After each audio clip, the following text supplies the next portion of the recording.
inside the dim, amber-lit bar, where the air was thick with the scent of expensive bourbon and lingering cigarette smoke. Liam's lips were mere millimeters from mine, but just as our breaths began to interlace, I raised a trembling hand and pressed it firmly against his chest. I pulled out a tattered, glossy photograph of Jay, the man who had ripped my heart out and left it to rot, and whispered with a voice like sharpened ice, "Your expression is wrong. You're not him yet."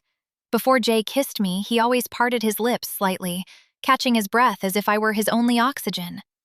Have you ever loved someone so obsessively that you were willing to manufacture a doll with their exact face just to feel their presence again? To me, Liam was nothing more than a high-end tool, a puppet rented from an underground service called The Mirror. I hired him for one purpose: to drive Jay insane with jealousy.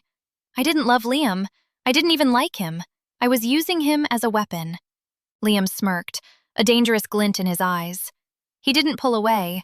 Instead, he gripped my chin, forced my mouth open, and crashed his lips onto mine in a kiss so fierce it tasted like blood and rebellion. All while Jay stood across the room, frozen in a state of absolute, shattered shock. "Hi, I'm Vivi. I'm 26. I'm a fashion designer who spent years stitching her heart onto someone else's sleeve, only to have it ripped off and shredded. My current status? Obsessively single, or at least that's what the world thinks. I was with Jay for 5 long years. We were the it couple, until he dumped me like yesterday's trash, claiming my love was suffocating him. I didn't just want him back. I wanted him to feel the same agonizing burn he left in my chest. That's why I'm here, at this exclusive winter trade summit held at a luxury resort perched high on the snowy peaks of Aspen. I'm not alone. I'm clinging to the arm of Liam, my boyfriend for hire.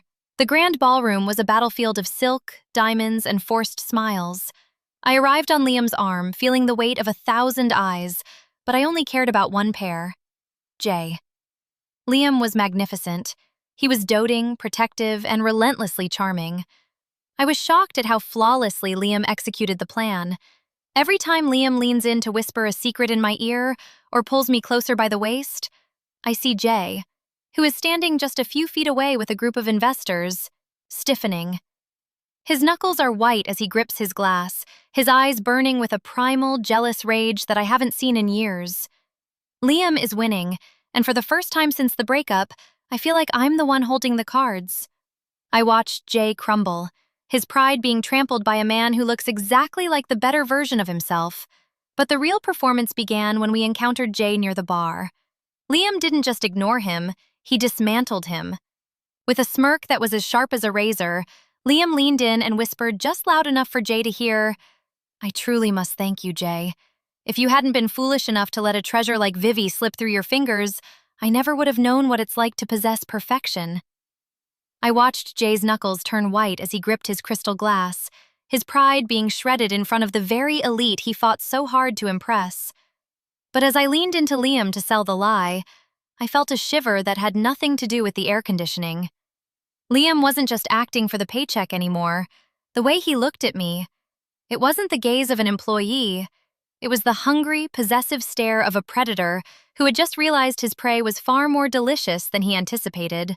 After that summit, the lines between the script and reality began to blur into a beautiful, terrifying mess. Liam didn't just act like a boyfriend. He started living the role. He dragged me into those cramped, neon-lit photo booths, making the most ridiculous, ugly faces with me, things Jay had always forbid me from doing because they were unprofessional. We spent hours outside in the biting cold, laughing until our lungs burned as we tried to lick a frozen metal pole on a dare. It was childish, it was stupid, and it was the most alive I had felt in years. I found myself looking at Liam and forgetting he was a paid employee. I felt a visceral, warm flutter in my chest that I hadn't felt for anyone but Jay. But Liam knew. He trapped me against a frost-covered wall, his breath a hot mist against my lips. "Stop pretending, Vivi," he whispered, his eyes dark with possession. "You're falling for me, the man who's here, not the ghost you're trying to evoke."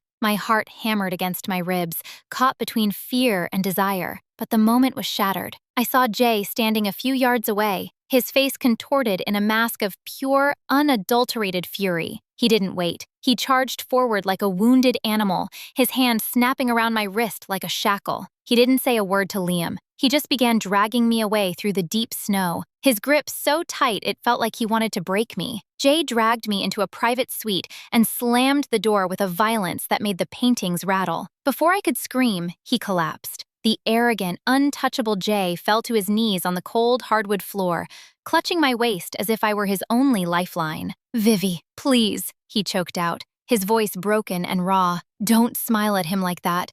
Don't let him touch you. I'm a fool. I'm an idiot. Just come back to me. I can't breathe without you." Seeing him so pathetic, so utterly defeated by his own jealousy, should have made me feel like a queen. It was exactly what I had prayed for. A few days later, I summoned Liam to my apartment to settle the debt. I stood there, cold and detached, as I delivered the final blow. "The mission is complete, Liam. You did your job well. Here is the final payment. Now, leave." Liam didn't argue. He didn't ask for more. He just stood at the door, looking at me with a smile that wasn't warm anymore. It was the smile of a hunter who had already laid the traps. He vanished into the night without a word. The honeymoon period with Jay lasted less than a week before the old patterns returned. He became distant, controlling, and possessive in all the wrong ways. The peace I expected never came. Instead, my phone became a source of terror. I began receiving anonymous photos, chilling, intimate shots of me sleeping, or my silhouette through the curtains at night. The angles were undeniable. They were taken from the exact spots where Liam used to stand. I was convinced he was stalking me. I rushed to find my contract with the Mirror to call the police, but as I tore through the drawers, I found something else. An old, forgotten phone belonging to Jay. Inside, I discovered a hidden folder. There were recordings of bitter family arguments and photographs of a younger Jay standing next to Liam. They were in school uniforms, looking like two sides of the same coin. The truth hit me like a physical blow. Liam wasn't a stranger. He was Jay's disowned half-brother, a man who had been erased from the family history after a scandal years ago. He hadn't targeted me because of an app. He had used me as the ultimate weapon in a lifelong vendetta against the brother who had stolen his birthright. And when I tried to look up the Mirror again, the website was a ghost. The office was an empty, dust-covered shell. I had invited a monster into my bed to spite a man I thought I loved. The air turned to ice as Liam stepped out of the shadows by my balcony, looking as if he had never left. At the exact same second, Jay burst through the front door, his eyes wide with a mixture of terror and protectiveness. I stood paralyzed between them, two men with the same face, but souls filled with different shades of darkness. One was the toxic love I couldn't quit. The other was the perfect replica who had made me feel seen, even if it was part of a revenge plot. Both had lied. Both had used me, but as I looked into their eyes, I had to wonder, amidst all the manipulation, did a real heart ever beat for me? Who should I walk toward? The man who broke me, or the man who was built to destroy him? What do you think will happen in this tangled web of betrayal? Who should I choose? The calculated Liam or the repentant Jay? Leave your theories in the comments, give us a 5-star rating, and follow the channel to witness the explosive fallout of this secret. Stay tuned!